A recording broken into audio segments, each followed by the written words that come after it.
ప్రస్తుతం మనతో పాటు గన్ ఫౌండరీ మాజీ కార్పొరేటర్ సంతోష్ గుప్తా గారు ఉన్నారు. సో ఈరోజు హైదరాబాదు 20 నెలల్లో ఇలా తయారు కావడానికి కారణం కేవలం రేవంత్ రెడ్డి గారే అనుకోవచ్చు. ఇప్పుడు ఒక చిన్న ఇల్లు కట్టాలంటేనే మనకు మినిమం 2 years పడుతుంది. ఇక్కడ 2 సంవత్సరాలు కానే లేదు. ఇంకా రేవంత్ రెడ్డి గారు వచ్చిన తర్వాత ఏదైతే హైడ్రా అనే సంస్థతోటి జరుగుతుందో, హైడ్రా అనేది లేకుంటే కనుక ఈరోజు మొత్తం 90% హైదరాబాద్ నుంచి 6 నెలలుగానే హైడ్రా తెచ్చిండ్రు, 6 నెలల్లోనే మొత్తం మార్చేసిండ్రు అని చెప్పేసి చెప్తారు. మొత్తం మార్చుంటే ఈ పాటికి ఈ ప్రస్తుతం ఇది కూడా వచ్చేది కాదు. సో జిహెచ్ఎంసీలో కాంగ్రెస్ పార్టీ 100 స్థానాల్లో గెలుస్తుంది. 100% గెలుస్తుంది. మాకు వస్తే మేము గెలిచి పార్టీకి 100% ఫస్ట్ సీట్ ఇది ఇస్తాం. మాకు రాకుండా వేరే వాళ్ళకి ఇచ్చిన వాళ్ళకంటే ఎక్కువ పని మేము చేస్తాం. ఈ మార్వాడీలు గో బ్యాక్ అనే ఉద్యమం పెద్ద ఎత్తున నడుస్తుంది. దానికి సంతోష్ గుప్తా గారు ఏమంటారు? మీరు మార్వాడి అన్నట్టు వాళ్ళు కూడా తెలంగాణకు సంబంధించిన భారతీయులే. వాళ్ళు కూడా తెలంగాణ వాళ్ళే. మాకు సంబంధించిన మా ఫ్యామిలీ, నా ఫ్రెండ్స్ 99% అమెరికాలో ఉన్నారు. ఉద్యమం మెయిన్ కాన్సెప్ట్ ఏంటి? ఇల్లీగల్ యాక్టివిటీస్ జరగదు ఇక్కడ. వెల్కమ్ టు తెలంగాణ వెలుగు. నేను మీ రాజు. ప్రస్తుతం మనతో పాటు గన్ ఫౌండరీ మాజీ కార్పొరేటర్ సంతోష్ గుప్తా గారు ఉన్నారు. సో నమస్తే సంతోష్ గుప్తా గారు. నమస్తే. సో ఎట్లున్నారు సార్? ఫస్ట్ ఆఫ్ ఆల్ నేను కార్పొరేటర్ కాదు, మా wife corporator. Okay, Mamata Santosh Gupta. నా పేరు సంతోష్ గుప్తా. ఓకే సంతోష్ గుప్తా గారు. సో కాంగ్రెస్ పార్టీ సీనియర్ నాయకులు. అవును. ఓకే. అండ్ సంతోష్ గుప్తా గారు, ఈ మధ్య కాలంలో కాంగ్రెస్ పార్టీ 6 హామీల పైన కావచ్చు, తర్వాత ఇందిరమ్మ ఇల్లుల పైన కావచ్చు, తర్వాత ఈ ఎలక్షన్స్ పైన జిహెచ్ఎంసీలో చూసుకున్నట్టయితే సీఎం రేవంత్ రెడ్డి గారికి రావడానికి కూడా రాజకీయాలు చేయడం అనేది జరిగింది. సో ఇది మన జిహెచ్ఎంసీ పరిధిలో అంశం కాబట్టి చెప్తున్నా. సో ఈరోజు హైదరాబాదు 20 నెలల్లో ఇలా తయారు కావడానికి కారణం కేవలం రేవంత్ రెడ్డి గారే అనుకోవచ్చు. సార్ ఒక మాట నేను చెప్తున్నా సార్, సింపుల్గా ఇప్పుడు ఒక చిన్న ఇల్లు కట్టాలంటేనే మనకు మినిమం 2 years పడుతుంది. ఏది ఇల్లు స్లాబ్ మొత్తం కంప్లీట్ అయిన తర్వాత ఇంటీరియర్స్ పరంగా 2 సంవత్సరాలు పడుతుంది. ఇక్కడ 2 సంవత్సరాలు కానే లేదు. ఇంకా ఇన్ఫ్రాస్ట్రక్చర్ అనేది ఇప్పుడు ఏదైతే సివరేజ్ సిస్టమ్ హైదరాబాద్ లో ఉందో, ఇది నిజాం కాలం టైంలో చేసిన సివరేజ్ సిస్టమ్. ఇది ఈ సివరేజ్ సిస్టమ్ అనేది అప్పటి నుంచి ఇప్పటిదాకా ఎంతమంది పాలకులు వచ్చిండ్రో ఈ సివరేజ్ సిస్టమ్ ని డెవలప్ చేసిందే లేదు. ఓకే. అప్పుడు ఉన్న నిజాం కాలంలో అప్పుడున్న ఇంజనీర్స్ వాళ్ళకున్నంత ఫ్యూచర్ ఫోర్కాస్ట్ ప్రకారం చేసిన సివరేజ్ సిస్టమ్ తప్ప ఇప్పటిదాకా ఎవరు కాలేదు. ఇంకా రేవంత్ రెడ్డి గారు వచ్చిన తర్వాత ఏదైతే హైడ్రా అనే సంస్థతోటి జరుగుతుందో, హైడ్రా అనేది లేకుంటే కనుక ఈరోజు మొత్తం 90% హైదరాబాద్ మునిగేది. ఓకే. మీకు కొన్ని చెరువులు వాళ్ళు ఏదైతే కబ్జా చేసి, నాలాలు ఏదైతే కబ్జా మీద ఉన్నాయి తీపిచ్చిన తర్వాత ఈ రోజు ఈ మాత్రం మనం కొద్ది గొప్ప కనిపించడం జరుగుతుంది. అదే హైడ్రా అనే సంస్థ లేకుండా ఈ 18 months లో మనం దాన్ని ఫోకస్ చేయకుండా ఉండుంటే నాకు తెలిసి హిమాయత్ నగర్ కానీ, అశోక్ నగర్ కానీ, ఆ ట్యాంక్ బండ్ కింద ఏదైతే కింద బస్తీలు కానీ కాలనీస్ ఉన్నాయో మొత్తం కొట్టుకపోతుండే. ఇంత రెయిన్ ఫాల్ ఈ మధ్య కాలంలో ఎప్పుడు 6 నెలలుగానే హైడ్రా తెచ్చిండ్రు, 6 నెలల్లోనే మొత్తం మార్చేసిండ్రు అని చెప్పేసి చెప్తారా? నేను మొత్తం మార్చుంటే ఈ పాటికి ఈ ప్రస్తుతం ఇది కూడా వచ్చేది కాదు కదండి. ఓకే. ఇది కూడా వచ్చేది. హైదరాబాద్ జనాలు చాలా హ్యాపీ ఉన్నారు. ఇప్పుడు నేను ప్రస్తుతం మా కాన్స్టిట్యున్సీ, మా డివిజన్ గురించి చెప్తున్నాను. నేను వేరేది పక్కన పెడితే మా డివిజన్ లో కింకోటి, మీకు నియాస్ ఖానా, బొగ్గుల్కుంట, ఇది నాలాకి ఆనుకొని ఉంటుండే బస్తీలు. చిన్న వర్షం పడితే ఇండ్లకి వస్తుండే. ఈ రోజు మీరు నాతోటి పర్సనల్ గా అక్కడికి వస్తే ఈ గత 2 నెలల నుంచి ఏదైతే వర్షాలు పడుతున్నాయో వాళ్ళ అభిప్రాయం మీరు సేకరించండి. ఇది వరకు వాళ్ళ అభిప్రాయం సేకరించండి. ఇప్పుడు వాళ్ళ చాలా పాజిటివ్ ఉంది. చాలా పాజిటివ్ ఉంది. ఇప్పుడు మీరు చెప్పిన ఏరియాలో మనం పడిన టైంలో కూడా మనం అక్కడ పోయి పర్సనల్ గా వీడియో మీరు రికార్డింగ్ చేయండి. ఓకే. మీరు తీస్తే మీకు వాళ్ళ వర్షం టైంలోనే వాళ్ళు మరి ఏందండి, హైడ్రా రావడం వల్ల పేదల జీవితాలు ఆగమైనాయి, పేదల జీవితాలు రోడ్డు మీద పడ్డాయి, పేదవాళ్ళ జీవితాలు అది అని చెప్పేసి కొన్ని స్పాన్సర్డ్ వీడియోస్ ఉంటాయి. అంటే ఓకే, ఇప్పుడు మీరున్నారు, మీకు ఎక్కడన్నా బస్తీ ఈ రోజు హైడ్రాతో ఎఫెక్ట్ అయింది అనేది ఎక్కడన్నా కనపడుతుందా?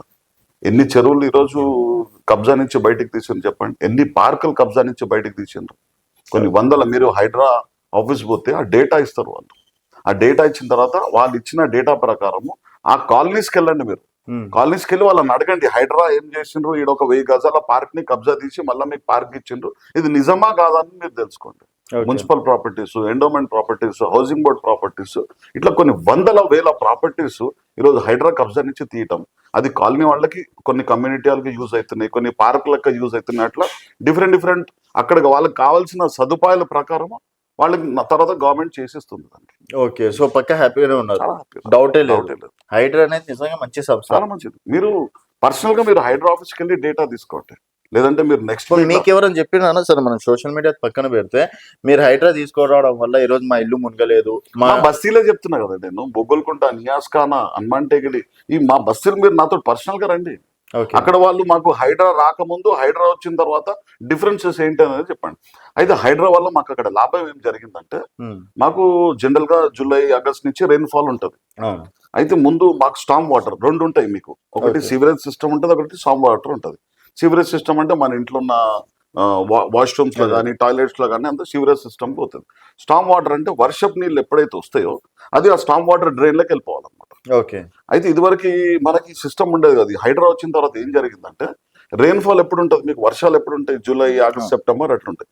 మీకు ఏప్రిల్ మధ్య నుంచి మే మధ్యలో వరకు మీకు డీసిల్టేషన్ జరగడం జరిగింది. ఓకే, అంటే హైడ్రా వల్ల వాళ్ళు డీసిల్టేషన్ చేసేసారు. అంటే ఈ నెల రోజులు మొత్తం హైదరాబాద్ లో ఉన్న స్టామ్ వాటర్ సిస్టమ్ ని మొత్తం వాళ్ళు కాంట్రాక్ట్లు ఇచ్చిండ్రు, లేబర్ ని పెట్టుకొని డీసిల్టేషన్ అంటే దాంట్లో ఉన్న మట్టి చెత్త అంతా తీయటం జరిగింది. తీసరికి ఏమైంది, ఎప్పుడైతే వర్షం రావడం జరిగిందో ఈజీగా వాటర్ ఫ్లో అవుతుంది. ఓకే, సో మాకు అక్కడ కూడా ఎఫెక్ట్ కాలేదు. అదే మీరు చెత్త చెదారం అందులోనే ఉండుంటే, వర్షాలు వచ్చుంటే, అప్పుడు ఏమైతుంది, ఆ చెత్తతోటి ఆ నీళ్ళు అక్కడే స్ట్రక్ అయిపోయి అది బయటకు వస్తుండే. బయటకు వచ్చి అక్కడ చుట్టుపక్కల ఉన్న మీకు ఇండ్లల్లో కానీ అపార్ట్మెంట్లలో కానీ నీళ్ళు వస్తుండే. ఇప్పుడు అది సిస్టమే లేదు. 70-80% హైడ్రా అది చేయడం వలన హైదరాబాద్ ఈ రోజు ఇంత వర్షాలు వచ్చినా తట్టుకోవటం. సో కాంగ్రెస్ ప్రభుత్వంలో మీ ఏరియా బస్సులు అయితే హ్యాపీగానే చాలా హ్యాపీ ఉన్నారు, చాలా హ్యాపీ ఉన్నారు. రేపు ఎన్నికలకు వెళ్ళిన కాంగ్రెస్ ఏమంటున్నా, పర్సనల్ గా మీరు రండి అక్కడ. నేను రేపు జాయినింగ్ పెడితే కావడానికి రెడీగా ఉన్నారు బస్తీలు మొత్తం. ఎప్పుడైనా జాయినింగ్ నేను అంటే నేను వినాయక చవితి ఉంది, దాని తర్వాత నేను ఈ వినాయక చవితి అనేది మా దగ్గర చాలా పెద్ద మేజర్ ఫెస్టివల్. ఎందుకంటే అక్కడ ఇప్పుడు మాకు వినాయక చవితికి 300 మండపాలు వస్తాయి మాకు యావరేజ్ గా, రిజిస్టర్డ్ మండపాలు. పోలీస్ స్టేషన్ లో 300 మండపాలు అంటే చాలా వర్క్స్ ఉంటాయి మాకు. చెట్ల కట్టింగ్ కానీ, ఎలక్ట్రిసిటీ కానీ, రోజు మండపాల దగ్గర శానిటేషన్ ఇష్యూ కానీ, సెక్యూరిటీ సిస్టమ్ కానీ, అంటే మండపాల దగ్గర ఆల్రెడీ అక్కడ కార్పొరేటర్ ఉన్నారు కానీ వాళ్ళు చూసుకుంటారేమో కదా. ఇప్పుడు ఒకటి చెప్తున్నా సార్, కార్పొరేటర్లు చేయాలనే ఇంటెన్షన్ ఉంటే కార్పొరేటర్ అవసరం లేదు. మనం చేయాలనే ఇంటెన్షన్ కి ఏ పదవి మనకు అవసరం లేదు. ఓకే, రేపు సంతోష్ గుప్తా కార్పొరేటర్ అయినా కాకపోయినా ఫస్ట్ 5 years నుంచి కూడా మేము ఏదైతే వర్క్ చేస్తున్నామో దాని తర్వాత నెక్స్ట్ 5 years కూడా అట్లనే కంటిన్యూ చేస్తున్నాం. మాకు అప్పుడు ఆ టైంలో వరదలు రావటము, ఆ వరదలలో అందరికీ 10,000 సరిగ్గా దొరకకపోవడము, అదే టైంలో ఎల్ఆర్ఎస్ ఇష్యూ చాలా మేజర్ ఉండే, అది కూడా ప్రాబ్లం ఉండే. దాని తర్వాత గవర్నమెంట్ ఎంప్లాయీస్ పిఆర్సీ ఇష్యూ ఉండే. ఇవన్నీ ఎఫెక్ట్ ప్లస్ మేము 5 years టర్మ్ లో 1.5 year మాకు కోవిడ్ లోనే పోయింది. ఓకే సార్, అంటే నేను మీ ఇంటికి రావడంతో మీ నాన్నగారి ఫోటో చూసాను. సో టిఆర్ఎస్ మెంబర్ కణవ చూసిన, మా ఫాదర్ అదే అంత నాన్నగారి చరిత్ర పట్టుకొని మీరు కూడా గతంలో బిఆర్ఎస్ కార్పొరేటర్ అయ్యి అంటే ఇప్పుడు మనస్ఫూర్తిగానే ఉన్నారా సార్? లాస్ట్ ఇంటర్వ్యూలో కూడా అడిగిన, మళ్ళీ ఇంకోసారి అడుగుతున్నా, అంటే మీ నాన్న ఫోటో చూసిన తర్వాత. నిన్నటి రోజు రేవంత్ రెడ్డి గారిని మేము కలవడం జరిగింది. మా దగ్గర ఇక్కడ సర్దార్ సర్వాయి పాపన గౌడ్ గారిది విగ్రహం ఏదైతే ఉందో దాని భూమి పూజలో నిన్న కలిసింది రేవంత్ రెడ్డి గారు. మళ్ళీ లాస్ట్ వీక్ మమతా గారు రేవంత్ రెడ్డి గారికి రాఖీ కట్టడం జరిగింది. ఓకే, అంటే మీ ఎగ్జాంపుల్ చూడండి, ఒక కార్పొరేటర్ స్థాయి వాళ్ళు కూడా సీఎం ని కలిసి వాళ్ళకున్న మంచి చెడ్డలు వివరించుకొని మిన్నపాలు ఇచ్చే గవర్నమెంట్ ఇది. మీరు చూసినా కదా మొన్న వర్షాలు పడితే కూడా రేవంత్ రెడ్డి గారు ఎట్లా వచ్చిండ్రు. నిన్న కూడా నాకు తెలిసి 15 ఆగస్టు రోజు నిన్న కానీ 3 ప్రోగ్రామ్లు చేశారు నిన్న కూడా. ఓకే, అంత ఆర్గనైజ్డ్ ఉంటున్నాడు ఆయన, పబ్లిక్ లో అంత ఉంటున్నాడు. సో కాంగ్రెస్ ఆదరిస్తున్నారు. మీరు కూడా మీడియా పరంగా ఉంటున్నారు. రేవంత్ రెడ్డి గారు బయటకు వచ్చిన సన్నివేశాలు కేసీఆర్ గారు బయటకు వచ్చినప్పుడు లేదు. మరి ఇక్కడ అడ్మినిస్ట్రేషన్, ఇక్కడ రైతు బంధు అవుతుందా, రైతు రుణమాఫీ అవుతుందా, కళ్యాణ లక్ష్మి అవుతుందా, షాదీ రిలీఫ్ ఫండ్ అవుతుందా? నెగటివిటీ అనేది మీకు సోషల్ మీడియా పరంగానే నెగటివిటీ ఉంది. నేను మీకు లాస్ట్ టైం కూడా చెప్పిన, ఇప్పుడు కూడా చెప్తున్నా, సోషల్ మీడియా పరంగా మీరు ఎప్పుడైనా సరే డేట్ టైం, ఇప్పుడు మీరు ఇంటికి వచ్చిండ్రు, వచ్చేసరికి నేను ఎవరైనా స్పాన్సర్డ్ పెట్టుకున్నానో వాళ్ళంతటా వాళ్ళు వచ్చిండ్రు, ఎందుకు వచ్చిండ్రు? అది నేను ఇది వరకు కూడా మీకు చెప్పిన. నేను సో సంతోషంగా మేము కూడా కాంగ్రెస్ గవర్నమెంట్ లో రావడానికి కారణం ఏంటంటే ఏరియాలలో సమస్యలు అన్నిటి చాలా ఉన్నాయి. ఈ సమస్యల పరిష్కారానికి మనకు రూలింగ్ గవర్నమెంట్ అనేది చాలా ఇంపార్టెంట్. ఇక్కడ అడ్రస్ చేస్తున్నది ఈ ప్రభుత్వం. ఓకే. ఈ ప్రభుత్వం అడ్రస్ సో నెక్స్ట్ మీ మాటలు వింటుంటే నెక్స్ట్ మేయర్ సీట్ మీరే కొట్టేటట్టున్నారు. మనకు అట్లా ఐ మీన్ కాంగ్రెస్ పార్టీ, మాకంత ఆశ లేదు. కాంగ్రెస్ పార్టీ నుంచి ఫస్ట్ మనం పార్టీని గ్రౌండ్ లెవెల్ నుంచి స్ట్రాంగ్ చేసిన తర్వాత పార్టీకి మేమేం చేసినామని ఒక రిజల్ట్ ఇచ్చిన తర్వాత దెన్ మనం ఏదైనా అడగడానికి ఛాన్సెస్ ఉంటాయి. సో జిహెచ్ఎంసీ లో కాంగ్రెస్ పార్టీ 150 స్థానాలు అంటే 100 స్థానాల్లో నాకు గెలుస్తుంది అయితే. 100% గెలుస్తుంది. దానికి మంచిగా ప్రత్యేక ప్రణాళిక జరుగుతుంది. బీజేపీ బీఆర్ఎస్ అవుట్ అయితే బీజేపీ మీరు లాస్ట్ టైం కూడా అదొక వేవ్ లో వచ్చింది. బండి సంజయ్ గారు ఏమన్నారు అప్పుడు, బండి పోతే బండి, ఫ్రిడ్జ్ పోతే ఫ్రిడ్జ్, టీవీ పోతే టీవీ అన్నారు. దాని తర్వాత అంత పెద్ద మనిషి, ఒక మంత్రి హోదాలో ఉండే మనిషి, ఒక రాష్ట్ర అధ్యక్షుడు, దానికి ఆయన ఇచ్చిన జవాబే లేదు, ఆయనకు ఆన్సరే లేదు. అసలు ఆయన ఇచ్చిన రీజన్ ఏంటి జనాలు చూడరా అండి.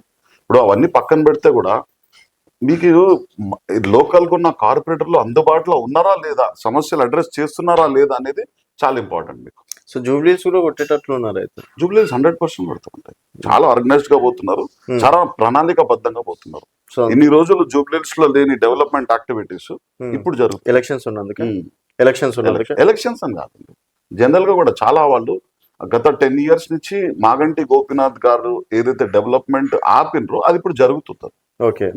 అండ్ ఈ మధ్య కాలంలో చూసుకున్నట్టయితే మీ ఏరియాలో కూడా చాలా మంది మార్వాడీస్ కమ్యూనిటీ వాళ్ళు కూడా ఉన్నారు కాబట్టి ఈరోజు మెయిన్ కాన్సెప్ట్ అది. సో ఈ మార్వాడీలో గో బ్యాక్ అనే ఉద్యమం పెద్ద ఎత్తున నడుస్తుంది. దానికి సంతోష్ గుప్తా గారు ఏమంటారు?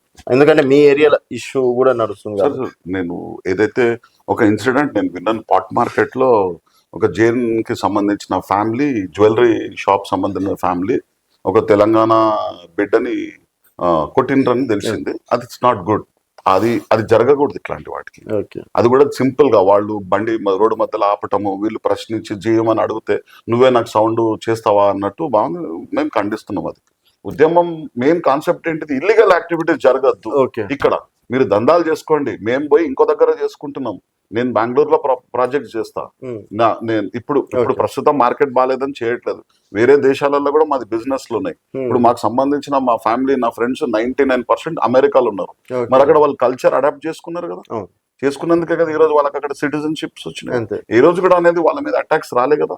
ఇక్కడ కూడా ఎవరైతే పాత మారవడీస్ 2014 ముందు ఉన్నారో, మీరు మారవడి అన్నట్టు వాళ్ళు కూడా తెలంగాణకు సంబంధించిన భారతీయులే. వాళ్ళు కూడా తెలంగాణ వాళ్ళే. ఎందుకంటే వాళ్ళు ఎన్ని రకాలుగా తెలంగాణ డెవలప్మెంట్ లో ఉన్నారు అనేది మాకు తెలుసు. కోవిడ్ వచ్చినప్పుడు మీరు సీఎం రిలీఫ్ ఫండ్ కి ఎవరైతే కొన్ని కోటి ఇచ్చారో ఈ ఏరియా నుంచి చాలా మంది ఇచ్చారు డబ్బులు. మరి వాళ్ళు ఏమన్నా ఓన్లీ మారవడి వాళ్ళే తినాలి అనేది ఇయ్యలే కదా, అందరికి కావాలనేది. సరే ఇప్పుడు బద్రి విశాల్ పిత్తి గారి ట్రస్ట్ ఉంది, వాళ్ళు కొన్ని వేల మందికి వాళ్ళు స్కాలర్షిప్స్ ఇస్తారు. మరి వాళ్ళు ఓన్లీ మారవడిళ్ళకి ఇవ్వాలనేది ఏం పెట్టరు కదా. నేను క్లారిటీగా మీ ద్వారా మళ్ళా చెప్తున్నా, ఎవరైతే ఇల్లీగల్ గా 2014 తర్వాత వచ్చిండ్రో వాళ్ళ మీద యాక్షన్ తీసుకోవాలి. ఈ ఉద్యమం అనేది మీరు కాన్సన్ట్రేట్ చేయాలి, చేసి డివైడ్ చేయాలి. అది గవర్నమెంట్ కూడా చాలా సీరియస్ గా చొరవ తీసుకోవాలి. ఎవరైతే ఇల్లీగల్ చేస్తున్నారో అనేది మారవడీలు కానీ మేము కానీ అందరం ముందుకొచ్చి దాన్ని కంప్లైంట్ చేసి దాన్ని ముందుకు తీసుకెళ్తే ఆ 1-2 షాపులు ఏదైతే బంద్ అవడం, సీజ్ అవడం, వాళ్ళ మీద సీరియస్ యాక్షన్ జరగడం జరిగితే అవతల చేయడానికి కూడా జంకుతాడు, ముందుకు రాడు. సో ఉద్యమం ఆటోమేటిక్ చల్లారిపోతుంది. సో ఇక్కడంతా 2014 తర్వాత వచ్చిన వాళ్ళు కొంతమంది మాత్రమే యాక్షన్ తీసుకోవాలంటారు. సో మిగతా వాళ్ళ అందరూ తెలంగాణ బిడ్డలు. వాళ్ళు చాలా ఆర్గనైజ్ సార్.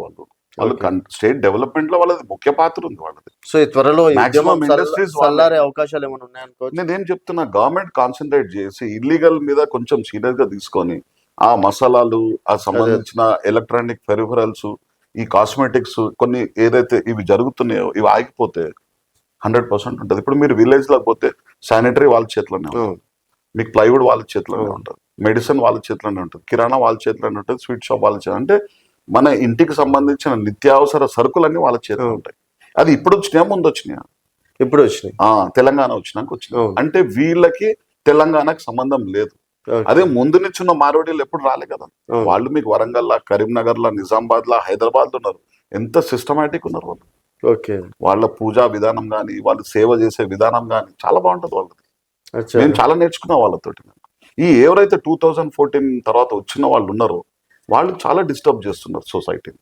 వాళ్ళ మీద కొంచెం సీరియస్ గా కాన్సన్ట్రేట్ చేయాలి. అండ్ బోనాల్లో మొత్తం హల్చల్ చేసినట్లున్నారని ఎక్కడ చూసిన బ్యానర్లు, ఎక్కడ మన తెలంగాణ పండుగ కదన్నా.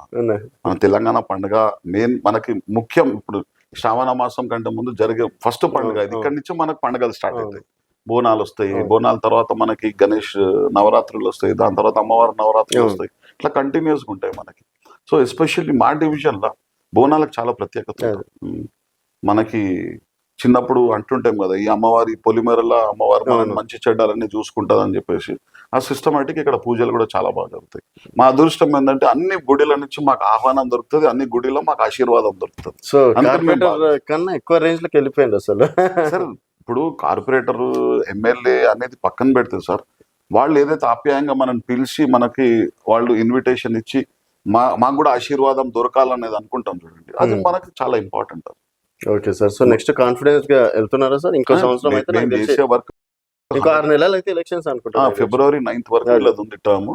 దాని తర్వాత డెఫినెట్ గా మరి డీలిమిటేషన్స్ అవుతాయా లేకపోతే సేమ్ డివిజన్స్ ఉంటాయా అనేది చూసుకొని దాన్ని సో బట్టి ఇటు తిరిగి ఏది వచ్చినా గెలుపు మమతా గెలుపు సంతోష్ గుప్తాదే. సార్ ఇప్పుడు ఎట్లుంటదంటే మీకు మనం చేసిన పని మీద ఉంటది. అదే సార్. మనం మీకు మీద అయితే మీకు మా కాన్ఫిడెన్స్ ఉంది కాన్ఫిడెన్స్ కదా. ఎంత ఉన్నా సరే పార్టీ పరంగా కూడా మనం ఎలిజిబులా, మనం వయబులా, అంటే ఈ పర్టికులర్ ఈ డివిజన్ కి వీళ్ళకి ఇస్తే వీళ్ళు గెలుస్తారు అనేది ఇంటెలిజెన్స్ కూడా ఉంటుంది. సో ఇంటెలిజెన్స్ ప్రకారంగా లెట్ దెమ్ డు ఇట్. మేము చేసే వర్క్ అయితే మేము చేసుకుంటున్నాం.